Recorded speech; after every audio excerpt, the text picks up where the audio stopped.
የኢትዮጵያ የምርጫ ታሪክ 7 አስርት ዓመታትን ያስቆጠረ ነው። በአፄ ኃይለ ሥላሴ ዘመነ መንግስት በ1948 የተጀመረው ህዝባዊ ምርጫ ህዝቡን ያሳተፈ ቢሆንም ለህዝቡ ፍላጎት ግን እድል የሚሰጥ አልነበረም።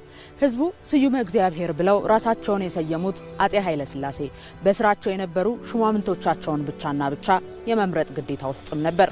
በወታደራዊ የደርግ ዘመነ መንግስትም ቢሆን ስርዓቱ መድብለ ፓርቲን የሚቃወም በመሆኑ የተመራጮች ጠቋሚ አስመራጭም ይሁን ተመራጭ ራሱ ኢሰፓ ብቻ ነበር። የኢትዮጵያ ህዝቦች ዴሞክራሲያዊ ፓርቲ ኢህአዴግ በመፈንቅለ መንግስት ወደ ስልጣን ከመጣም በኋላ በ1987 ያከናወነው ህዝባዊ ምርጫ አሁን ለደረስንበት 7ኛው ጠቅላላ ምርጫ መሰረት የጣለ ሆኖ አንደኛው ሀገራዊ ምርጫ ተብሎ እንደ አዲስ የተጀመረ የምርጫ ሂደትም ነው። ታዲያ በየ5 ዓመቱ የሚካሄደው ይህ ምርጫ 3ኛው ምዕራፍ ላይ ሲደርስ ግን ኢትዮጵያ በምርጫ ታሪክ አስተናግዳ ማታቀውን የምርጫ ሁነት አስተናገደች። የ1997 ምርጫ ከምርጫ ቅስቀሳው ጀምሮ ውጥረት ነግሶበት የነበረውና ምናልባትም ዲሞክራሲያዊ ምርጫና የስልጣን ሽግግር ይኖርበታል ተብሎ ሲጠበቅ የነበረው የ1997 ምርጫ የሁሉም ኢትዮጵያውያን ትኩረት ማዕከል ሆኖም ነበር። ይሁንና ተቃዋሚ ፓርቲዎች ስልጣኑን ሊረከቡ እንደሚችሉ ያሳዩ የነበሩ ቅድመ ትንበያዎች በምርጫ ሂደቱ ላይ ውጥረት እንዲነግስም አደረጉት። ተጠባቂ በነበረው የምርጫ ሂደትም ተቃዋሚው የቅንጅት ፓርቲ በአዲስ አበባ ሙሉ በሙሉ በሚባል ደረጃ አሸነፈ። ይህንንም ተከትሎ የነበረው ውጥረት ወደ ህዝባዊ አመጽም ተቀየረ። በአመጹም ወደ 200 የሚሆኑ ዜጎች ህይወታቸውን ሲያጡ በሺዎች የሚቆጠሩ ደግሞ ለእስር ተዳርገውም ነበር። ይህ የምርጫ ሂደት በሀገሪቱ ዲሞክራሲያዊ ምርጫና የስልጣን ሽግግር ላይ ውሃ የቸለሰም ጭምር ነበር።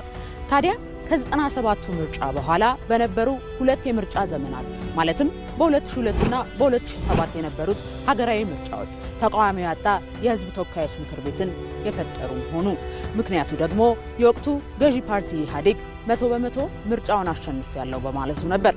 ታዲያ 2ቱ የምርጫ ዘመናት ሰላማዊ የሚመስሉና እንደቀደመው ምርጫ የሚታይ ቀውስን አለማስተናገዳቸው ደግሞ ለ2013ቱ ሀገራዊ ምርጫ አዲስ ነገር እንዲፈጠር መንገድን ከፈቱ።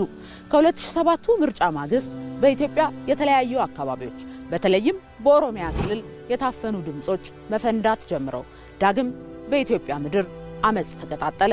ከ3 ዓመታት በላይ የዘለቀው ይህ ህዝባዊ አመጽ ከ27 ዓመታት በኋላ አዲስ ስርዓተ መንግስት እንዲመሰረትና ህዝቡ ዳግም ልቡ ለምርጫ እንዲነሳ አደረገው።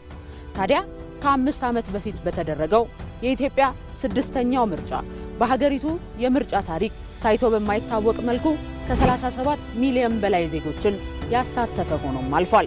ከንጋቱ 12 ሰዓት እስከ ሌሊቱ 6 ሰዓት እንዲሁም በአንዳንድ አካባቢዎች ደግሞ እስከ 2ኛው ቀን ድረስ ለመጀመሪያ ጊዜ ድምጽ የመስጠት ሂደት እንዲከናወንም ተደርጎበታል።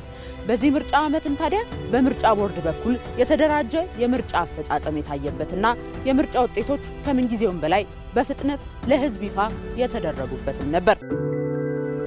አሁን ኢትዮጵያ 7ኛው ጠቅላላ ምርጫን ለማከናወን የወራት ዕድሜን ቀርቷታል።